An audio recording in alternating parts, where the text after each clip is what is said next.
कुरुक्षेत्र की धरती, जहां धर्म और अधर्म आमने सामने खड़े थे, जहां रिश्ते, मोह और महत्वाकांक्षा सब युद्ध की आग में जल रहे थे। ये वही युद्ध था जिसे 18 दिन तक लड़ा गया और जिसकी गूंज आज भी सुनाई देती है। लेकिन जरा सोचिए, अगर उस समय 5 और महायोद्धा इस युद्ध में उतरते तो क्या महाभारत का इतिहास वैसा ही होता? नहीं, तब युद्ध 18 दिनों तक नहीं चलता, बल्कि केवल एक ही दिन में समाप्त हो जाता। ये 5 योद्धा कौन थे? पहले भगवान परशुराम, जिन्होंने 21 बार क्षत्रियों का संहार किया। दूसरे बलराम, शेषनाग के अवतार, जिनकी गदा का एक ही प्रहार पर्वत तोड़ देता। तीसरे बर्बरी, जिनके पास 3 अमोघ बाण थे, जिनसे पूरा युद्ध पल भर में समाप्त हो सकता था।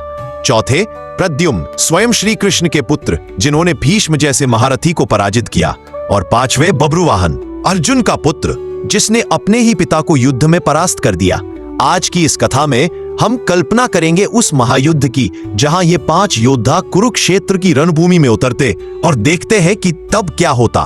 पहला योद्धा भगवान परशुराम, भगवान विष्णु के 6ठे अवतार परशुराम।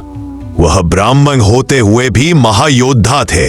उनके पास थी विजय धनुष और परशु। कहा जाता है कि परशुराम ने अकेले ही 21 बार समस्त पृथ्वी के क्षत्रियों का संहार किया था। अगर वे कुरुक्षेत्र में उतरते तो भीष्म, द्रोण, कर्ण जैसे महारथी भी उनके आगे टिक नहीं पाते। परशुराम का एक ही प्रहार सेनाओं को चीर देता और उनकी तपस्या की शक्ति शत्रुओं को भयभीत कर देती। दूसरा योद्धा भगवान बलराम, बलराम श्री कृष्ण के बड़े भाई और शेषनाग के अवतार। उनकी शक्ति का कोई माप नहीं। उनके हाथ में हल और गदा देखकर असुर भी कांपते थे। बलराम ने बचपन में ही अनेक राक्षसों और दुष्ट राजाओं का वध किया था। अगर वे कुरुक्षेत्र में उतरते तो गदा का एक ही प्रहार द्रोणाचार्य की सेना को ध्वस्त कर देता। उनके हल से संपूर्ण रथ, घोड़े और हथियार हवा में उड़ जाते। जहां कृष्ण नीति और बुद्धि से युद्ध को साध रहे थे, वहां बलराम केवल बल से ही एक दिन में युद्ध समाप्त कर देते। तीसरा योद्धा बर्बरीक, घटोत्कच का पुत्र। बर्बरीक भीम और नाग कन्या अहिलावती के पुत्र घटोत्कच का पुत्र था। उसके पास थी 3 अमोघ बाण। पहला, जिससे वह पूरी युद्ध क्षेत्र को चिह्नित कर देता। तीसरा, जिससे वह अपने शत्रु पक्ष का संहार कर देता। यदि बर्बरीक रणभूमि में उतरता तो 3 बाणों में ही पूरा महाभारत समाप्त हो जाता। इसी कारण श्री कृष्ण ने युद्ध से पहले ही उसका मस्तक दान में मांग लिया। कल्पना कीजिए, यदि उसे रोका न गया होता तो केवल कुछ ही क्षणों में सारी सेनाएं नष्ट हो जाती। चौथा योद्धा प्रद्युम्न, श्री कृष्ण के पुत्र। प्रद्युम्न भगवान कामदेव के अंशावतार माने जाते हैं। कथा है कि प्रद्युम्न ने युद्ध के पहले ही भीष्म जैसे महारथी को बंदी बना लिया था। उनके पास ऐसी दिव्य शक्ति थी कि कोई भी योद्धा उनके सम्मुख ठहर नहीं सकता था। कुरुक्षेत्र में यदि वे सीधे उतरते तो द्रोणाचार्य और कर्ण जैसे महारथी भी उनका सामना नहीं कर पाते।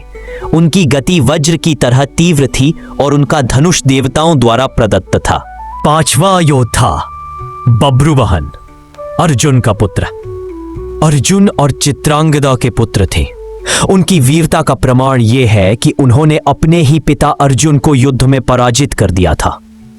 इतना ही नहीं, उन्होंने अर्जुन को अपने बाणों से मार भी डाला। फिर नागकन्या उलूपी ने अर्जुन को पुनर्जीवित किया। सोचिए, जो पुत्र अपने पिता अर्जुन को ही हरा सकता है, वह युद्ध भूमि में क्या कर सकता होगा। यदि वह महाभारत में होता तो अकेले ही कौरवों की महाशक्ति को समाप्त कर देता। यदि ये 5 योद्धा कुरुक्षेत्र में एक साथ उतरते तो दृश्य अद्भुत होता। परशुराम अपने परशु से कौरवों की सेनाएं काटते हुए बढ़ते। बलराम अपने हल और गदा से हाथियों व रथों को धराशायी कर देते। बर्बरीक केवल 3 बाणों से समस्त युद्ध समाप्त कर देते।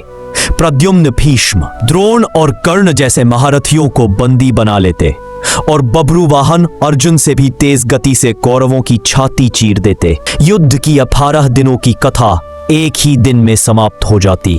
तो दोस्तों, ये थी हमारी कल्पना। अगर 5 महायोद्धा महाभारत में उतरते तो क्या होता। आशा है आपको यह कथा पसंद आई होगी। अगर वीडियो अच्छा लगा हो तो लाइक और शेयर जरूर करें और ऐसे ही रोचक धार्मिक कथाओं के लिए चैनल को सब्सक्राइब करना न भूलें। मिलते हैं अगली कहानी में। जय श्री कृष्ण।